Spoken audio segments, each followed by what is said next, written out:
স্বামী বলছে পর্দা করো, তোমাকে ভালোবেসে বলছি তুমি পর্দা করো, তুমি আমার অনেক প্রিয় একজন মানুষ, তুমি বেপর্দায় বাইরে যাবা, লোকজন দেখবে, কেমন হয়?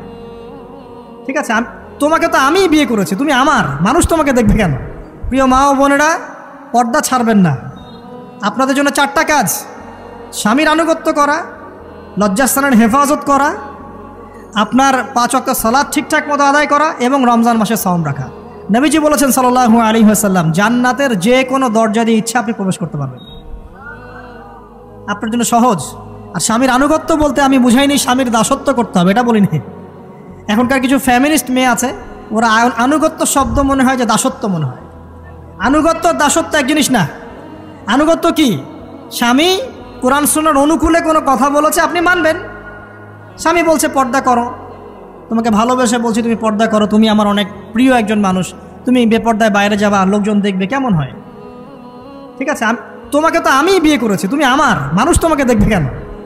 ঠিক আছে, তো এখন স্বামী ভালো কথা বলেছে, আপনি শুনলেন, এটা আনুগত্য। আর ওই স্বামী যদি বলে আসো তো আমার কলিগরা এসেছে, ওকে খাবার সার্ভ করতে হবে, আসো খাবারটা পরিবেশন করো, এখন আপনি বেপর্দা হয়ে আপনার স্বামীর কলিগের সামনে খাবার পরিবেশন করতে শুরু করলেন, এটা কি আনুগত্য করতে হবে? এটা তখন আপনি আনুগত্য করবেন না।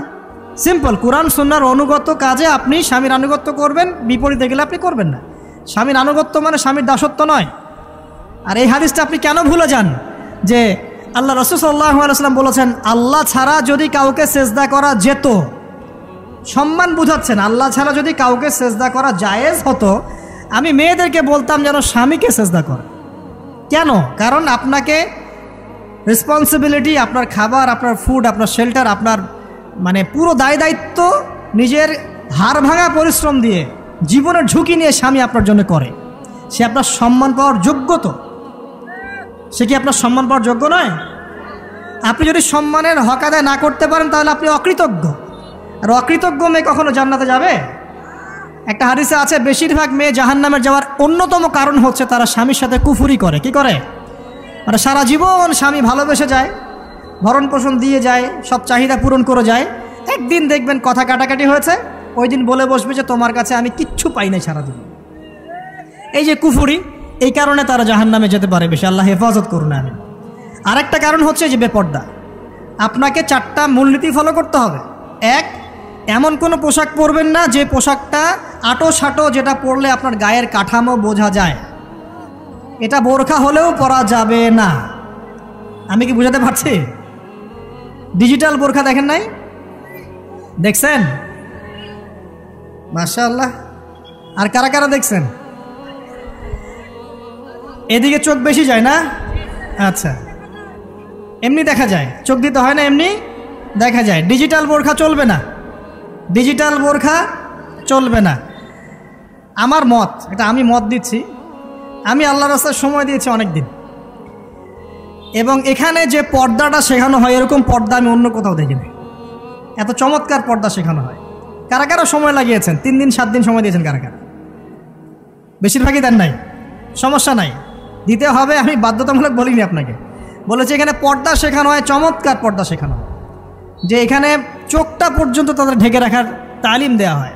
যাই হোক, যেখানেই শেখেন অ্যাটলিস্ট পর্দাটা শিখলেই হলো। এমন পোশাক হবে না যেই পোশাকটা আটো সাটো, যেটা পরে আপনার গায়ের কাঠামো বোঝা যায়। 2 নম্বরে এমন পোশাক পরা যাবে না যেই পোশাকটা পরলে বাহির থেকে ভিতরের অঙ্গ দেখা যায়। দেখেছেন? দেখেন নাই? দেখছেন হুজুর? আচ্ছা, আপনারা তো সব দেখেন দেখি। তারপরে 3 নাম্বার, এমন পোশাক পরা যাবে না যেটা অমুসলিমদের সাথে সাদৃশ্য আছে। কথা বুঝতে পারছেন? অমুসলিমদের ধর্মীয় বিষয়ের সাথে সাদৃশ্য আছে এমন পোশাক মুসলিম মেয়েদের পরা যাবে না। এর মানে এই নয় যে অন্য ধর্মকে আপনি আক্রমণ করবেন, এটাও নয়। যে যার ধর্ম তাদের স্বাধীনতা মতো পালন করবে। মুসলিমরা বাধা দিবে? দিবে না। মুসলিমরা দাওয়াত দিতে পারে। কি করতে পারে? দাওয়াত দিতে পারে যে ভাই, যে লা ইলাহা ইল্লাল্লাহর কনসেপ্ট আপনাকে বুঝাচ্ছি, আল্লাহ ছাড়া কোনো মাবুদ নাই, মুহাম্মদ সাল্লাল্লাহু আলাইহি ওয়াসাল্লাম সর্বশেষ রাসূল, এই কোরআন পড়ুন, হাদিস পড়ুন, দেখুন এটাই হচ্ছে মানবতার মুক্তির সনদ। এরপর যদি সে ইসলাম কবুল করে আলহামদুলিল্লাহ, যদি না করে এর হিসাব কে দিবে? সে নিজে দিবে। এর হিসাব কি আমাকে দেওয়া লাগবে? দেওয়া লাগবে না। তো অমুসলিমদের সাথে সাদৃশ্য আছে এমন পোশাক চলবে না। আর 4 হচ্ছে, পুরুষরা মেয়েদের পোশাক পরতে পারবে না, মেয়েরা পুরুষদের পোশাক পরতে পারবে না। জি, আপনাদেরকেই বলছি, আপনারা জিন্স পরতে পারবেন না, মেয়েদেরকে বলছি, এবং টি শার্ট পরতে পারবেন না। আপনারা ওই যে যা ইচ্ছা তাই ড্রেস পরে বলবেন যে 1000 বছরের সভ্যতা সংস্কৃতি, এসব বাজে কথা চলবে না এখানে। এটা 1000 বছরে কোনোদিন আমাদের দাদা নানিরা এগুলা কখনো পরে নাই। পড়ছে? আপনার দাদি কখনো এরকম পরছিল শাড়ি? তো যে বললো 1000 বছর থেকে পরে আসতেছে নাকি? সুবহানাল্লাহ। তো এখানে বিষয়টা হচ্ছে পুরুষ মেয়ের পোশাক পরতে পারবে না, মেয়ে পুরুষের পোশাক পড়তে পারবে না। আমি খুব সংক্ষিপ্ত করে আপনাকে কোরআন সুন্নাহ থেকে 4টা মূলনীতি বলে দিলাম। এই 4টা মূলনীতি কোরআনেও আছে, হাদিসেও আছে। আসেন, এই যে নারীর অবমাননা, এই বিষয়টা আইয়ামে জাহিলিয়াতে যেমন ছিল, এখন দেখবেন আরও বড় পরিসরে এসেছে। আসে নাই?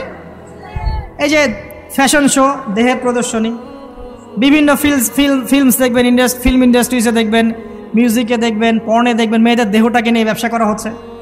আগে তো না হয় কন্যা সন্তান হলে জীবন্ত পুঁতে ফেলতো নাকি? এখন যদি গর্ভের বাচ্চা মেয়ে জানে, অনেকে আগেই মেরে ফেলায়। বোঝেন নাই মনে হয়? অনেকে যদি জানে যে গর্ভে মেয়ে সন্তান আছে, আগেই মেরে ফেলায়। এমন অনেক দেশ আছে, আমি নাম বলছি না দেশের সঙ্গত কারণে, যে সেই দেশে এরকম মেয়ে সন্তানকে এই যে খালাস করে ফেলার, নষ্ট করে ফেলার, ভ্রূণ নষ্ট করার আলাদা ক্লিনিক আছে, আলাদা হসপিটাল আছে। বলে নাউজুবিল্লাহ।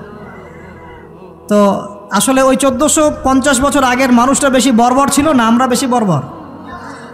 এই অধিকারের কথা বলে বলে আমরা মেয়েদের দেহটাকে নিয়ে এখন মস্করা করছি, তামাশা করছি। সবচেয়ে সেরা অধিকার কোথায় পাবে? কোরআনে পাবে, হাদিসে পাবে, ইসলামে পাবে। তার পর্দা নিশ্চিত হবে, দেহ সেফ থাকবে, তার ইজ্জত নিশ্চিত হবে, ইজ্জত সেফ থাকবে, তার সম্মান সেফ থাকবে, তাকে রাজরানীর মতো স্বামী বাসায় রাখবে, কারণ সে হচ্ছে তার কাছে সবচেয়ে মূল্যবান প্রিয় বস্তু। শুধু তাই নয়, সম্পত্তির অধিকার তাকে দিতে হবে। একজন মেয়ে তার ভাইয়ের সম্পত্তি পাবে, তার বাবার সম্পত্তি পাবে, তার স্বামীর সম্পত্তি পাবে, সব দিক থেকে সে সম্পত্তি পাবে। আর একজন ছেলে কিন্তু সব দিক থেকে সম্পত্তি পাবে না। এই বিষয়গুলো যখন এক শ্রেণীর মানুষ বোঝে না, তখন ইসলামের বিরুদ্ধে অহেতুক প্রপাগান্ডা চালানো শুরু করে। সবচেয়ে সেরা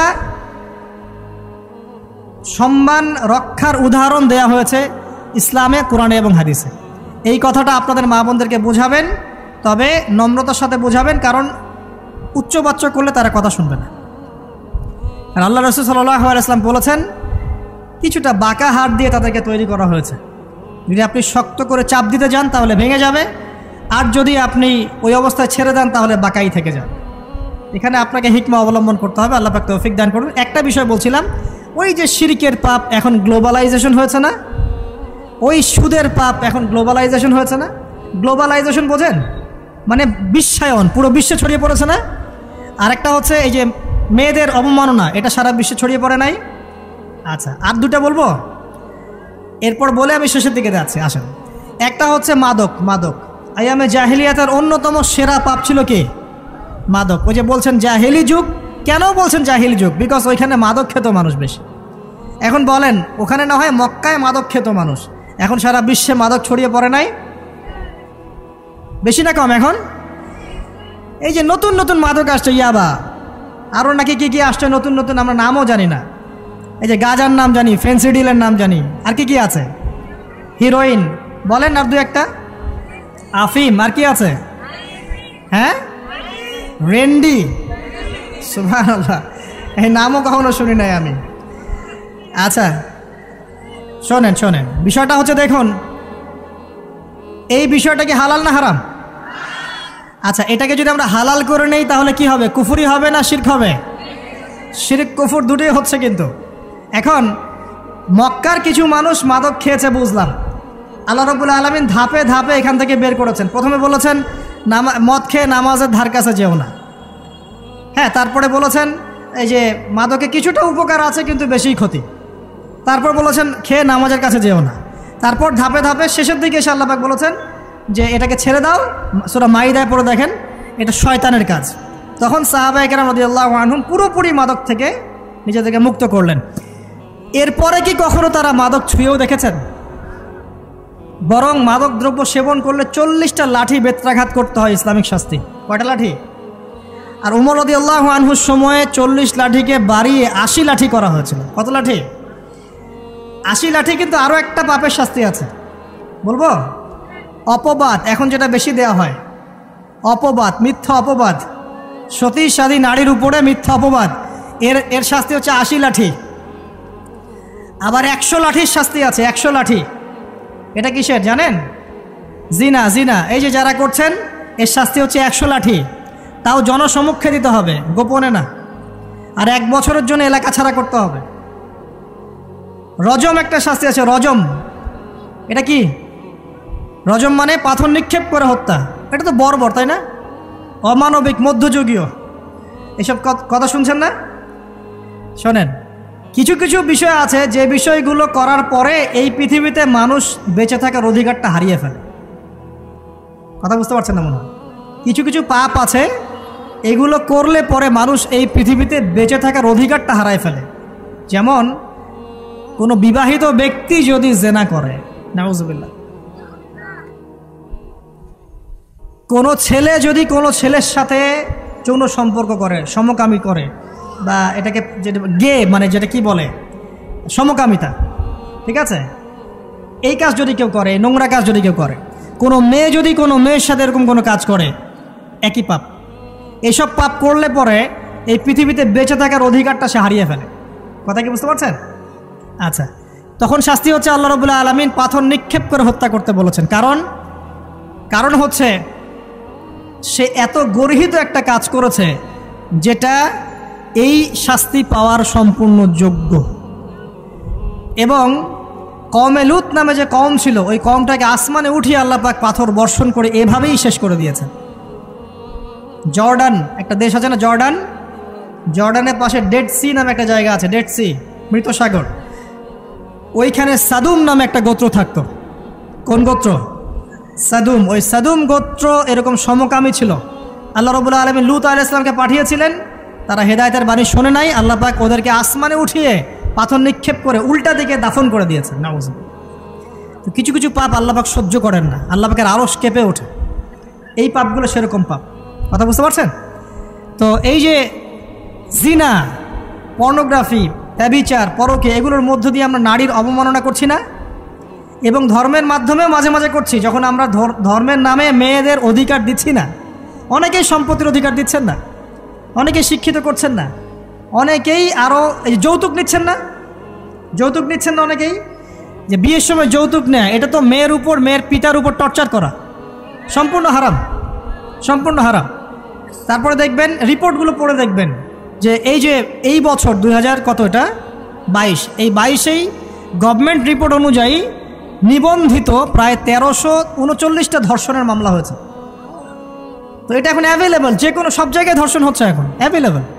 মানুষ এটাকে স্বাভাবিক মনে করছে, এখন নর্মাল, নর্মাল ধর্ষণ হতেই পারে, মানুষ এখন এমন মনে করছে।